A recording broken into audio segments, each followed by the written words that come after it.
Okay, 70 points, 9321 or so is where the Nifty is trading at right now. We've got Jyotivardhan Jaipuria, who's now joining in, market veteran, runs a fund now, his own. Thanks very much, Jyoti. Great to have you with us right now on CNBC. So, Jyoti, I mean, the focus is now shifted entirely to reopenings, restarting the economy around the world. I mean, you know, be it UK, be it many states in the US, by some estimates, some 40% of the output, US output, is essentially going to be in areas which are now going to be reopened by the end of this week, the new week. And that is true in other parts of the world as well. How do you think the market will respond to this? Is reopening by itself a great positive, or do you think in countries like India, once you reopen, you also are faced with the grim prospect that, well, it was not the reopening which was holding off consumption, it is actually consumption itself which has gotten impaired. So it kind of shows one the mirror. How do you think about this, Jyoti? Yeah, so see, there are two things. From the market point of view,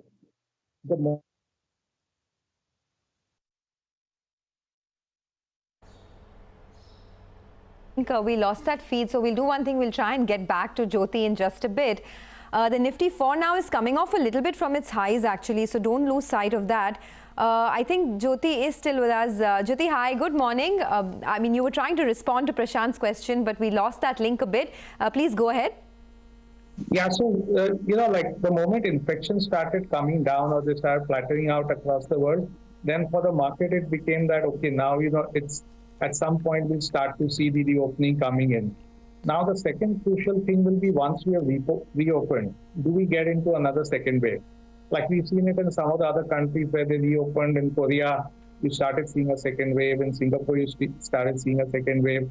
So that's what the market is worried. If we can, get a reopening done without a second wave, then I think the market will start feeling a bit more confident that, the worst of the infection is behind us, and then we can now focus on the economy.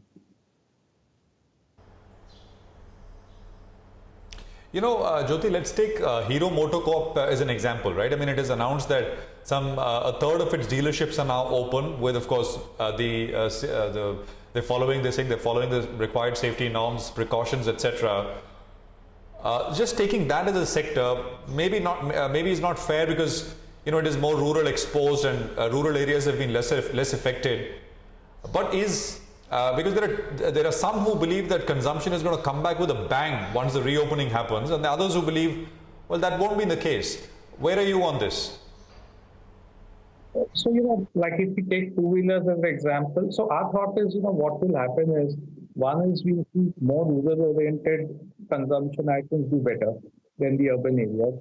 Second is we see smaller ticket items do better than the bigger ticket items. So if we take two-wheelers as an example, you probably will see better two-wheeler sales than car sales, because one is what the disease will do now is that whole move towards Uberization is going to wane off a bit, where people will feel more comfortable having their own vehicles. And so people will either go for two-wheelers or they'll go for smaller cars. And probably, the two-wheelers is going to be a first round where, because people are worried about the incomes, they're worried about the jobs, they'd rather have something which is a smaller ticket than going in for the car straight off.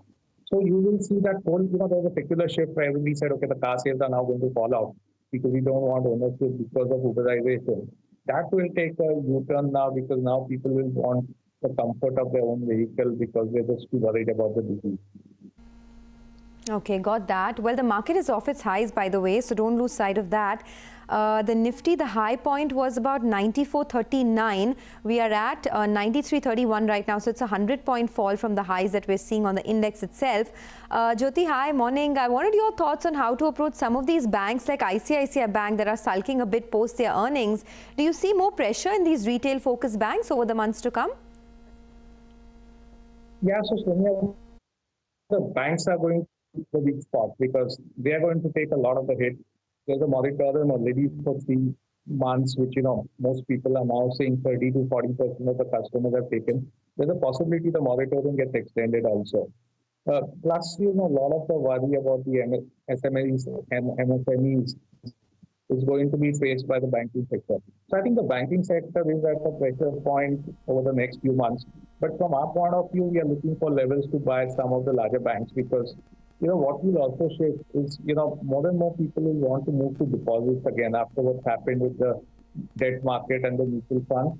So we'll probably see this trend where, banks will find it easier to raise deposits. They probably don't want to lend at this stage, but at some point as things start to normalize, then banks will be in a much better position.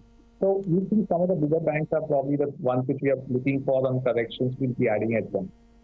Okay, well, for ICICI Bank now down 3%, as we've been telling you, it's the higher slippages that has spooked the street this time around, and the higher provisions the bank has had to make because of COVID-19, now down to the lowest point. But you were telling Prashant that, the good thing to do right now is to increase your exposure to rural-focused companies. Would that also include some of these auto ancillary names, not just the OEMs? Some of the tractor makers, perhaps Escorts, M&M, maybe the auto ancillary guys, the likes of Minda Industries, Subros that provide parts to a lot of these rural-focused guys? Yeah, so in the pecking order for us, it's tractors is number one and two-wheelers is number two. And we look at auto ancs, then it is people who are primarily supplying to the tractors and the two-wheelers, which we would focus more on, rather than people who supply to cars.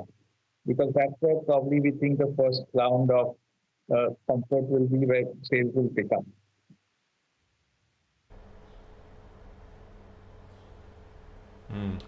Jyoti, where else are you seeing opportunities?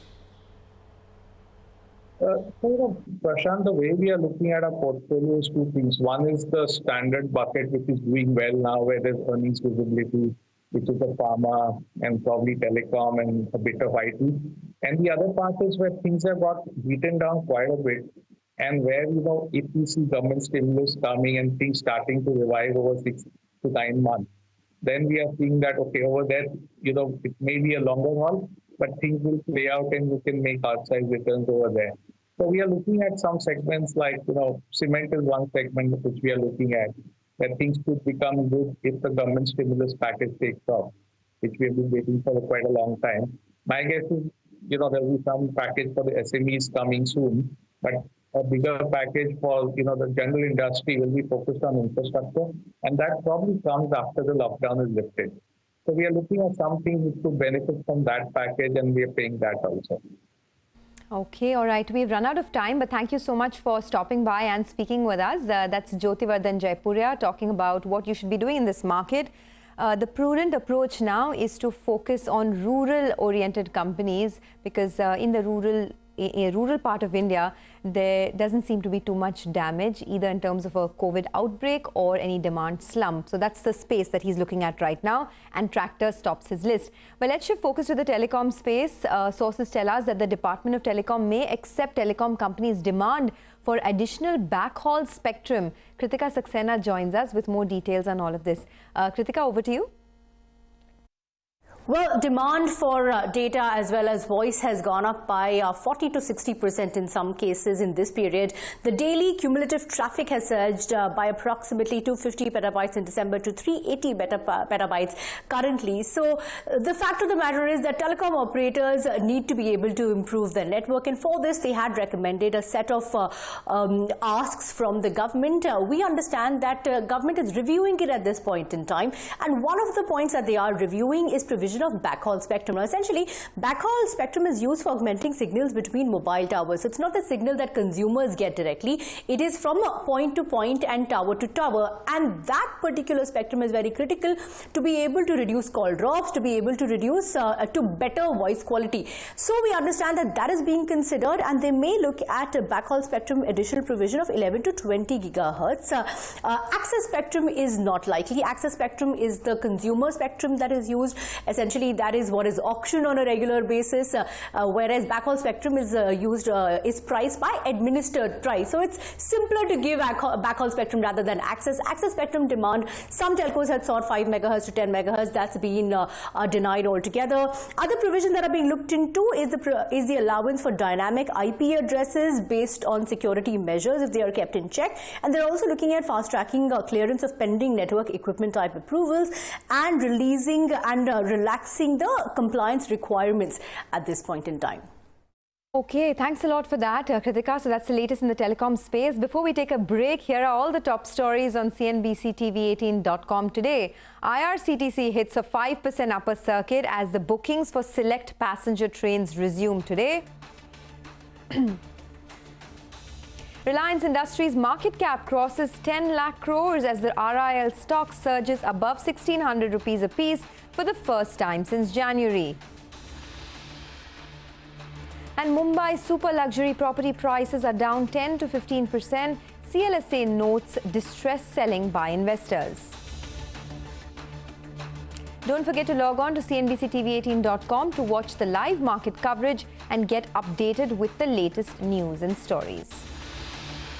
We'll take a quick commercial break on that note. Up next, we will focus on the rejig of the labour laws by several states. N. Ravi Vishwanath, the CFO of TeamLease, will join in to discuss the implications.